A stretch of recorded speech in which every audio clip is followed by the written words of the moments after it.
to connect to unit 2 lesson 1. النهاردة في الوحدة دي هنتعرف على my body يعني ايه؟ جسدي، جسمي. في اليونت دي هنتعرف اكتر على اجزاء الجسم وازاي الحواس تشتغل. تمام؟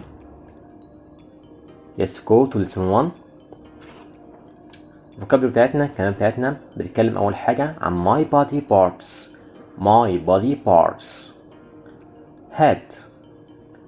head, face, legs, arm, tooth, teeth,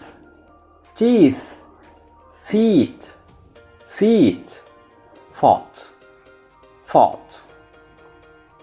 اللي بعد كده look and write the words. هنبص كل صورة ونكتب تحت كل صورة اسمها.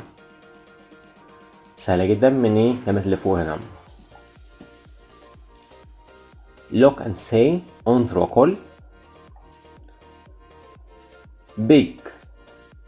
big face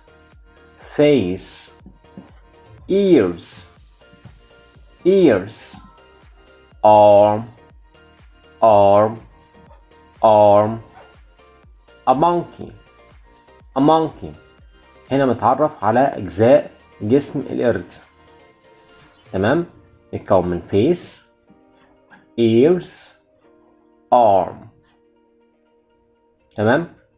هنا برضو هنتعرف على أجزاء الطائر a bird beak leg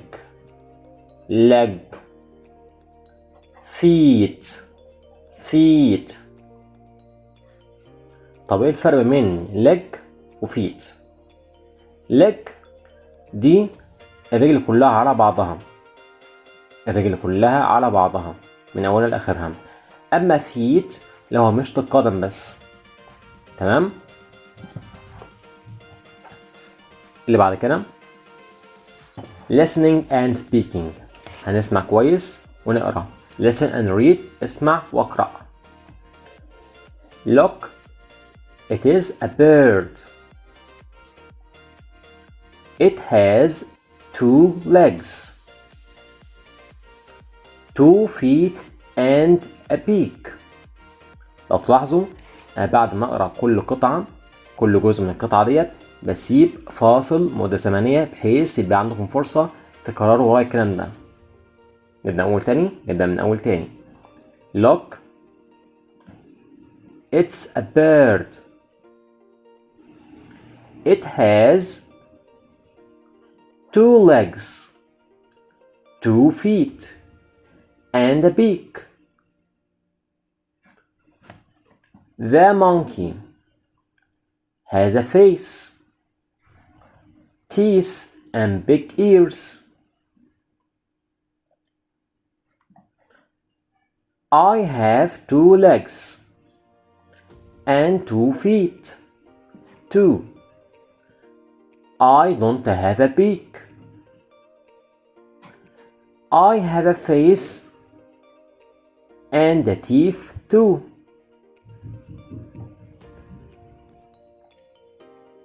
تمام.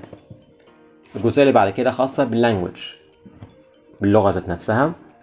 verb to have خدناه قبل كده في اليونت السابقة يونت 1 ان verb to have معناه يمتلك او عنده. نجيب بقى هنا في الوحدة دي عاوزين ننفي كلمة have. بنفي بكلمة ايه؟ قولي بقى ساعتها don't have. يبقى كده have معناها يمتلك، don't have لا يمتلك. تمام؟ دي في حالة الإثبات ودي في حالة النفي. يبقى كمان مرة علشان أعبر عن الشيء ده ملكيتي، تبع ملكيتي، بتاعي، ملكي، بقول ايه؟ have. طب عشان أقول الشيء دوت ليس ملكي مش بتاعي قول ايه؟ don't have. نشوف مع بعض. أول حاجة يجي الفاعل اللي هو I we ويو وزي أو اسم جمع زائد have زائد باقي الجملة. ده في حالة ايه؟ الإثبات. لو الشيء دوت ملكي. طب الحاجة دي والشيء دوت مش ملكي بقول ايه؟ برضو I we you they أو اسم جمع plus don't have زي باقي الجملة. For example I have 2 arms. أنا لدي ذراعين. I have 1 head. أنا أمتلك رأس واحدة. تمام؟ الجزء اللي بعد كده has معناها يمتلك. طب في عندنا have معناها يمتلك وهاز معناها يمتلك. طب ايه الفرق ما بينهم؟ طبعا اكيد في فرق. ان هاف دي بتيجي مع ايه؟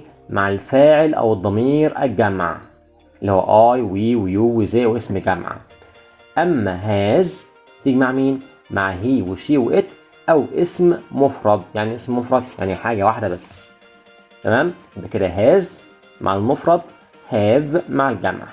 تمام؟ وهاز دي معناها يمتلك مع المفرد زي ما احنا قلنا. بنجيب اول حاجه هي او شي او ات او اسم مفرد زائد هاز زائد باقي الجمله. اما في حاله النفي هي وشي وات او اسم مفرد زائد ايه؟ doesn't have. يعني هنا فوق don't have اما ديت doesn't have. تمام؟ الجزء اللي بعد كده for example a snake has no legs. الثعبان يمتلك ولا رجل. دي معنى جملة أصلا منفية.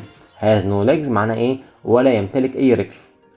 A camel doesn't have a beak. It has 4 legs. بمعنى الجمل لا يمتلك منقار زي الطائر كده. It has 4 legs. لديه إيه؟ 4 أقدام. تمام؟ بكده عرفنا النهاردة إن مفعول يمتلك ليه كلمتين have وhas. وهاف دي تيجي مع إيه؟ مع الضمائر الجمع. أما هاز مع الضمائر المفرد. نفي have don't have. أما نفي has doesn't have. أوكي؟ الجزء اللي بعد كده plural. يعني plural يعني صيغة الجمع. عشان أحول أي اسم مفرد لاسم جمع عندي أكتر من طريقة. ناخد بالنا كويس. regular plural معناها الجمع المنتظم. معنا طريقتين للجمع، في جمع منتظم وفي جمع regular plural جمع غير منتظم. طب يعني جمع منتظم ويعني ايه جمع غير منتظم؟ جمع منتظم يعني في قاعدة احنا بنطبقها على جمع الاسماء. اما الجمع غير منتظم مفيش قاعدة تحكم جمع الاسماء المعينة دي، فلازم تتحفظ. تمام؟ نشوف مع بعض عشان نوضح اكتر. بالنسبة أول حالة للجمع المنتظم، معظم الأسماء most nouns change into plural by adding s. بمعنى إن معظم الأسماء علشان نحولها من اسم مفرد حاجة واحدة بس لاسم جمع حاجات كتير بعمل إيه؟ بضيف آخر الاسم دوت إيه؟ حرف الاس. تمام؟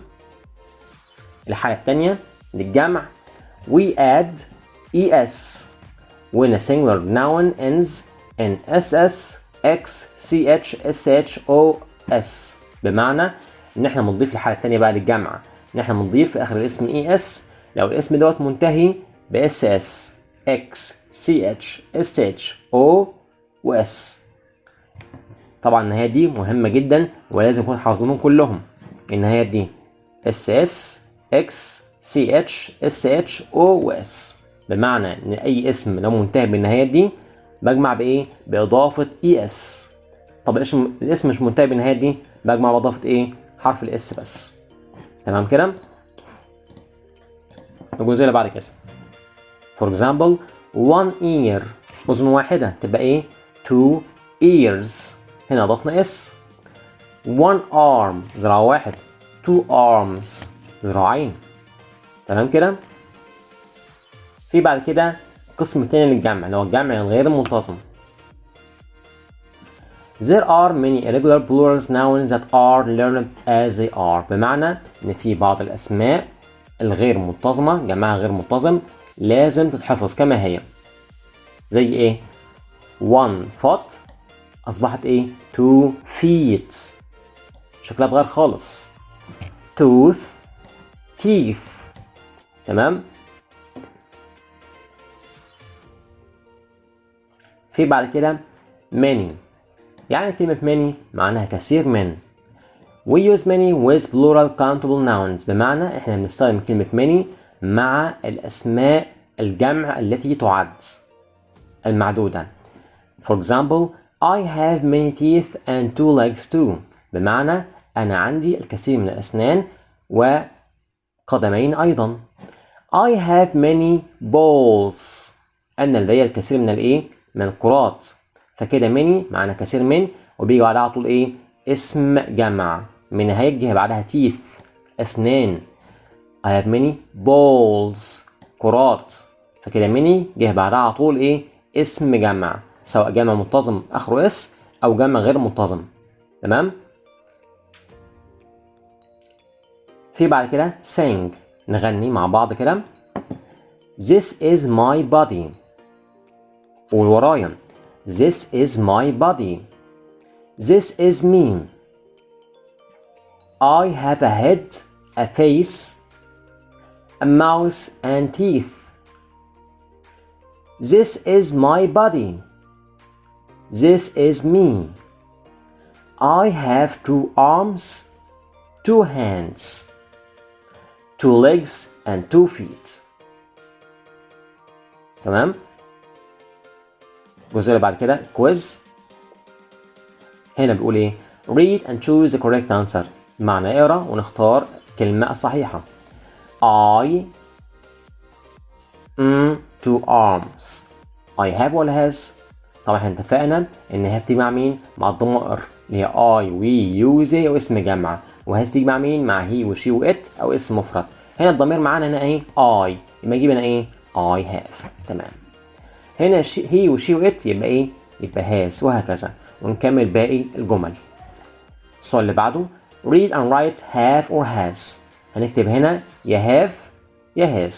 احنا اتفقنا ان have دي بتيجي مع مين؟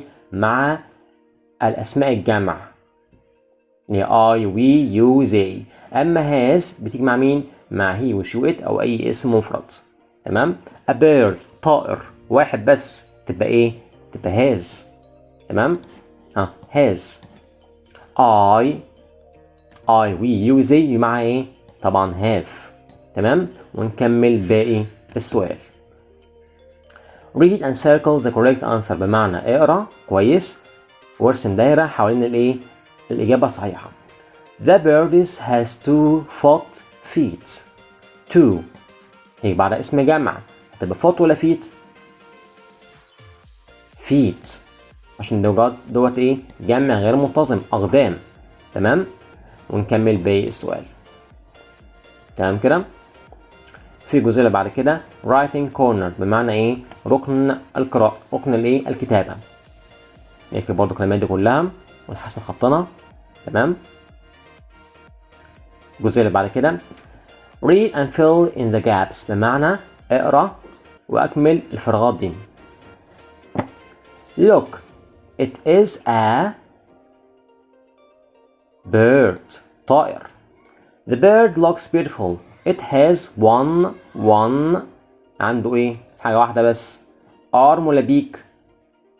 اكيد بيك عشان arm عنده ذراعين اللي هو جناحين يعني، فهو عنده ايه؟ جناحين 2 مش عنده جناح واحد. اما بيك عنده منقار واحد بس. تمام؟ ونكمل الباقي دوت. choose the correct answer between brackets. اختار الإجابة الصحيحة ما بين الايه؟ الأقواس دي. a has 4 legs. عنده 4 أقدام. bird ولا dog؟ أكيد كلمة ايه؟ dog. تمام. ونكمل الباقي. look read and tick. بمعنى نختار الكلمة الصحيحة بتعبر عن الصورة ديت. فينا بعد كده look and write the missing letters. بمعنى ان في حروف هنا ناقصة في الكلمة نكملها. read and match A with B. هنوصل للجملة رقم 1 بأنهي الموجود في المربع أو جدول B. تمام؟ هنا حروف متلخبطة look and scramble and write. بمعنى الحروف هنا متلخبطة نرتبها الترتيب الصحيح ونكتبها هنا تحتها. look read and complete. بمعنى هنقرأ ونكمل من المربع ده. تمام؟